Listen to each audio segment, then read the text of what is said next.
Hello guys, कैसे हैं आप सब लोग। राइजिंग वॉरियर के एपिसोड 32 के साथ हाजिर हूं। तो लास्ट एपिसोड के एंड पे हमने देखा था जीजुन और सूलिंग दोनों ही एक दूसरी जगह पर पहुंच जाते हैं पोर्टल को पार करने के बाद, जहां पर बहुत सारे काले बादल होते हैं या फिर वो फॉग होती है। वहीं पर फॉग के दरमियान में सूलिंग को सामने चमकती हुई कोई चीज दिखाई देती है। वो जीजुन से कहती है लगता है कि वहाँ पर इसका स्विच है, अगर हमने उस स्विच को दबा दिया तो हम लोग इस फॉग को क्लियर कर सकते हैं और हमें आगे का रास्ता दिखाई देगा। जीजुन जल्दी से आगे बढ़ता है और कहता है मुझे लगता है कि ये वाला मिशन काफी ज्यादा मुश्किल हो सकता है, क्योंकि उस लाइट तक पहुंचने तक जहां पर काफी सारे ट्रैप्स हो सकते हैं, इसलिए मैं ये मिशन पूरा कर सकता हूं क्योंकि मैं अपने टियानजियान सेक्टर का सबसे बेस्ट डिसाइपल हूं। सूलिंग उसे कहती है लड़के, क्या तुम्हें वाकई में लगता है कि तुम वहां पर चलकर जा सकते हो। लियो से कहता है हाँ क्यों नहीं, मैं वहां पर चलकर क्यों नहीं जा सकता। सूलिंग उसे कहती है अगर वाकई में तुम मरना चाहते हो तो फिर मैं तुम्हें नहीं रोकूंगी, चलो जाओ चले जाओ। जुन सामने की तरफ देखता है तो जहाँ पर जो ब्लैक फॉग होती है वहाँ पर नीचे की सारी घास जल चुकी होती है, क्योंकि उस ब्लैक फॉग के अंदर काफी सारा पॉइजन होता है, यानी कि वो ब्लैक फॉग पॉइजनस है। ये देखने के बाद बहुत ज्यादा हैरान होता है और कहता है ये वाली ब्लैक फॉग ये तो टॉक्सिक है।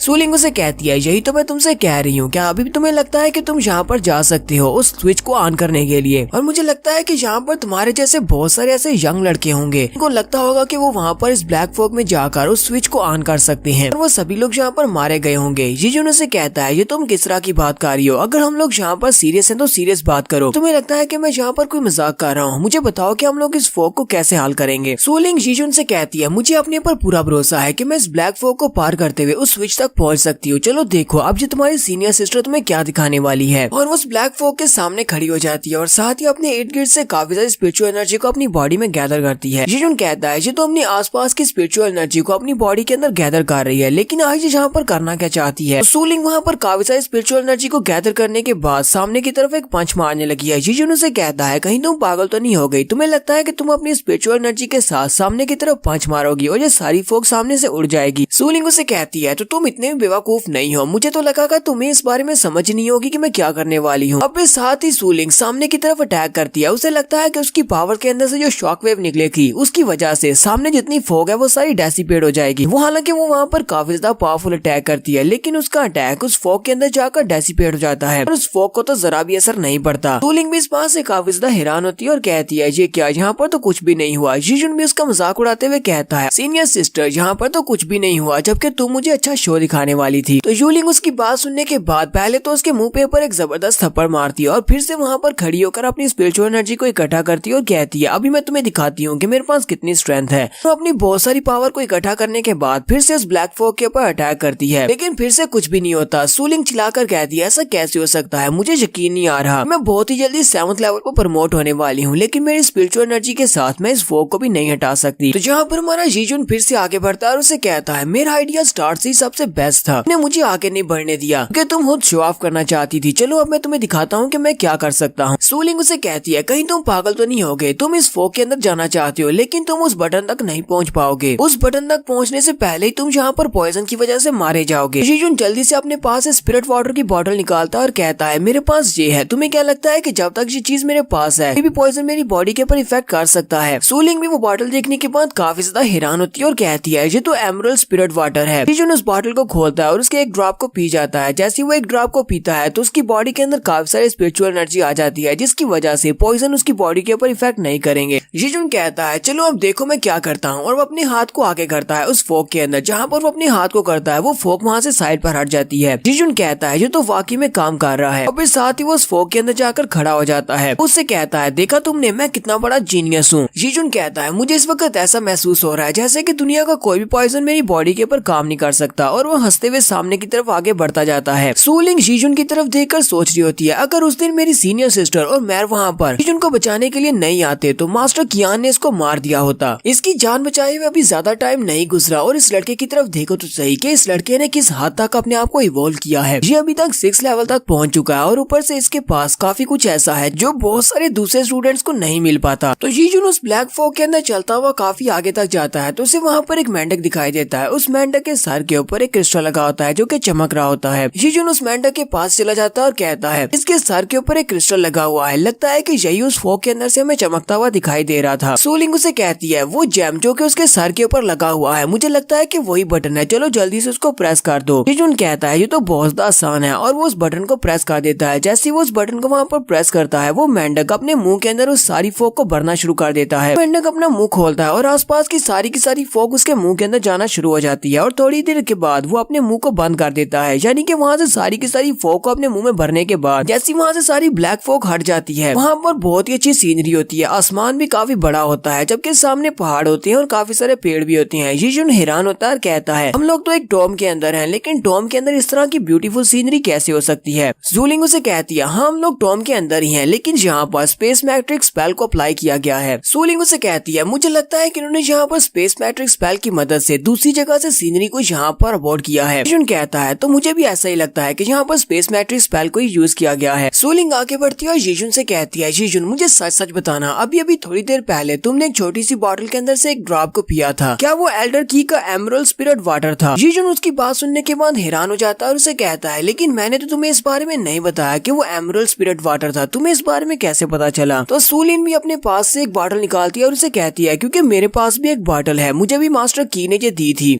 जीजुन उसके पास ये बॉटल देखकर काफी ज्यादा हैरान होता है और कहता है मुझे तो किसी ने कहा था कि ये बॉटल बहुत ज्यादा स्पेशल है, अंदर जो वाटर है वो भी बहुत ज्यादा स्पेशल है, लेकिन तुम्हारे पास ये बॉटल कैसे हो सकती है। ज़ूलिंग उसे कहती है कि मास्टर की लाओ वो मेरे फादर के बहुत ही अच्छे दोस्त हैं, इसी वजह से उन्होंने ये एक बॉटल मुझे गिफ्ट दी है। जीजुन उसकी बात सुनने के बाद और भी ज्यादा हैरान होता है और कहता है जी तुम क्या कह रही हो, क्या वाकई में मास्टर की तुम्हारे फादर के बहुत अच्छे दोस्त हैं। जीजुन उसे कहता है तो इसका मतलब तो ये है कि तुम्हारे फादर की सीनियोरिटी इस वक्त तुम्हारे टियानजियान सेक्टर के पैट्रियार्च के बराबर होगी, इसी वजह से एल्डर की उनके दोस्त हैं। ज़ूलिंग उसे कहती है हाँ बिल्कुल ऐसी ही बात है, अरे टियानजियान सेक्टर के जो पैट्रियार्च है वो भी मेरे फादर की बहुत ज्यादा इज्जत करते हैं। जीजुन कहता है तुम्हारे फादर हैं कौन। जैसे वो वहाँ पर उसको फादर के बारे में बताने लगती है, उसी वक्त उसे पीछे से यंग मास्टर की आवाज आती है। यंग मास्टर कह रहा होता है हम लोग बहुत ज्यादा अनलकी हैं और ये प्लेस बहुत ज्यादा बुरी है, मेरे जैसा एक रॉयल यंग मास्टर यहाँ पर मरने वाला था। जबकि जीजुन उसकी आवाज सुनते ही कहता है ये बकवास आवाज उसी की हो सकती है। साथ ही वो गुस्से के साथ पीछे की तरफ देखता है तो वहाँ पर से पोर्टल ओपन होता है और यंग मास्टर उसके साथ योमिंग और टियानपिंग होते हैं। वो तीनों इस पोर्टल के अंदर से बाहर निकलते हैं। योमिंग जीजुन को देखकर बहुत ज्यादा खुश हो जाता है। जीजुन भी उनको देखकर खुश हो जाता है और कहता है योमिंग टियानपिंग तुम दोनों भी यहाँ पर हो और ये कमीना भी तुम्हारे साथ ही है। जीजुन कहता है बाकी के सभी लोग कहाँ पर है, तुम तीन लोग ही क्यों हो। योमिंग उसे कहता है मैं तुम्हें इस बारे में क्या बताऊँ। यंग मास्टर उसे कहता है तुम उन सभी कचरों के बारे में क्यों पूछ रहे हो, वो सभी लोग तो मारे गए, उनमें से कोई भी जिंदा नहीं बच पाया। जीजुन और योमिंग दोनों ही अपना सर लटका लेते हैं। जीजुन उसे कहता है हमारी पार्टी के साथ भी बिल्कुल ऐसा ही हुआ, मेरे साथ जितने लोग थे वो सारे मारे गए। यान जीपिंग उसे कहता है तो तुम्हारे ग्रुप में से सिर्फ 2 ही बचे हैं। जीजुन कहता है हम सिर्फ 2 ही लोग बचे हैं क्योंकि हमारा सामना फायरबॉल्स के साथ हुआ था और वहाँ पर एक बहुत ही बड़ा सा हेल हाउंड भी था, वो बहुत ज्यादा पावरफुल था, उसने सिर्फ कुछ ही सेकंड में सभी लोगों को मार डाला। योमिंग उसे कहता है हमारा सामना एक गुफा के अंदर पॉइजन एरोस के साथ हुआ था, हमारे ऊपर जहर लगे तीर चलाए गए, इसके अलावा वहाँ पर काफी सारे बैट्स भी थे। हमारे साथ जो 30 लोग थे वो वहाँ पर कुछ ही सेकंड में मारे गए। यान जीपिंग उसे कहता है लेकिन हम तीनों क्योंकि काफी ज्यादा स्ट्रॉन्ग हैं, हमने अपनी जान को दांव पर लगाकर वहाँ पर मॉन्स्टर से फाइट की, उन सारी बैट्स को हराया, उन तीनों से बचते बचाते यहाँ तक पहुँच जाए। यंग मास्टर से कहता है वहाँ पर हमने फॉर्मेशन सेंटर को बर्बाद किया तो उसके अंदर से क्रिस्टल निकला, पता नहीं ये क्रिस्टल करता क्या है लेकिन मैंने इसे अपने पास रखा है। जीजुन उसके पास क्रिस्टल देकर कहता है लगता है कि इन्होंने फॉर्मेशन सेंटर को डिस्ट्रॉय किया है, जिस तरह मुझे उस हेल हाउंड को मारने पर एक क्रिस्टल मिला था, इससे भी एक क्रिस्टल मिला है। तो यंग मास्टर की नजर ज़ूलिंग पर पड़ती है, वो कहता है ये छोटी लड़की कौन है, मैंने इसको पहले नहीं देखा। ज़ूलिंग चलाकर यंग मास्टर से कहती है दूसरों को छोटा बच्चा कहना बंद करो, मैं कोई छोटी बच्ची नहीं हूँ, मैं भी एक मार्शल आर्टिस्ट हूँ, तुम्हें मेरी रिस्पेक्ट करनी चाहिए, मेरा नाम ज़ूलिंग है। टियान जीपिंग जीजुन से कहता है मैंने भी इस लड़की को पहले कभी नहीं देखा, मुझे नहीं लगता कि ये टियानजियान सेक्टर की स्टूडेंट है, कहीं ऐसा तो नहीं है कि ये भी एक इनर डिसाइपल है जहाँ पर इसको हमारे पर नजर रखने के लिए भेजा गया है। जीजुन जल्दी से ज़ूलिंग के सामने खड़ा हो जाता है और उनसे कहता है ये हमारे सेक्टर की नहीं है, ये एक दूसरे सेक्टर की है, इसलिए तुम सभी ने इसको पहले नहीं देखा। योमिंग उनसे कहता है हमें इस बात से क्या लेना देना कि ये लड़की कौन है और कहाँ से आई है, फिलहाल के लिए हम सभी को एक ही बात पर फोकस करना चाहिए कि हम लोग यहाँ से निकलेंगे कैसे, हमें आगे करना क्या है। उसी वक्त योमिंग की नजर किसी चीज पर पड़ती है, वो भागता हुआ सामने की तरफ बढ़ता और कहता है अब वहाँ पर सामने क्या है। जीजुन चिल्लाकर उसे कहता है ब्रदर योमिंग अब तुम कहाँ पर जा रहे हो, यहाँ पर बहुत सारे ट्रैप्स हैं, इसलिए यहाँ पर भागो मत। योमिंग भागता हुआ वहाँ पर सामने चला जाता है और वहीं से चिल्लाकर उन सभी को कहता है तुम सभी लोग भी जल्दी से यहाँ पर आ जाओ, हम सभी लोग तो बहुत ज्यादा लकी हैं, मुझे यहाँ पर कुछ बहुत ही अच्छा मिला है। योमिंग को वहाँ पर ब्लू आइज फ्लावर्स मिलते हैं। जीजुन और बाकी के सभी लोग जैसे वहाँ पर जाते हैं तो मुझे देखकर बहुत ज्यादा हैरान हो जाते हैं। जीपिंग कहता है ये तो बहुत ही हाई क्वालिटी का मटेरियल है। कहानियां कहती हैं कि इन आइस फ्लावर्स को ढूंढना बहुत ज्यादा मुश्किल है क्योंकि ये आसानी से नहीं मिलते, लेकिन हमारे पास तो यहाँ पर बहुत सारे हैं। मास्टर भी बहुत ज्यादा खुश होता है और कहता हम सभी लोग तो बहुत ज्यादा अमीर हो गए हैं, यहाँ पर तो 100 से भी ज्यादा होंगे। यंग मास्टर उनसे कहता है अगर यहाँ पर पूरे 100 हुए तो इनमें से 80 ही मुझे चाहिए, बाकी के सभी लोग तुम आपस में डिवाइड कर सकते हो। सूलिन उसे कहती है नहीं, तुम्हें इतने नहीं मिलेंगे। इसी वक्त उन्हें पीछे से किसी की आवाज आती है। कोई उनसे कहता है चलो जल्दी से यहाँ से भाग जाओ, ये सारे के सारे ब्लू आइस फ्लावर्स हमारे हैं। तो ये सभी लोग जल्दी से पीछे की तरफ मुड़ते हैं और कहती है अब यहाँ पर कौन आ गया जो कि हमें यहाँ से भगाने की कोशिश कर रहा है। ये तो हम लोग नेक्स्ट एपिसोड में देख पाएंगे कि कौन यहाँ पर आया है। यहीं पर एपिसोड 32 का एंड करेंगे। एपिसोड की एक्सप्लेनेशन अच्छी लगी हो तो कमेंट करके जरूर बताइएगा। चैनल को सब्सक्राइब कर दे, वीडियो को लाइक और शेयर कर दे। शुक्रिया।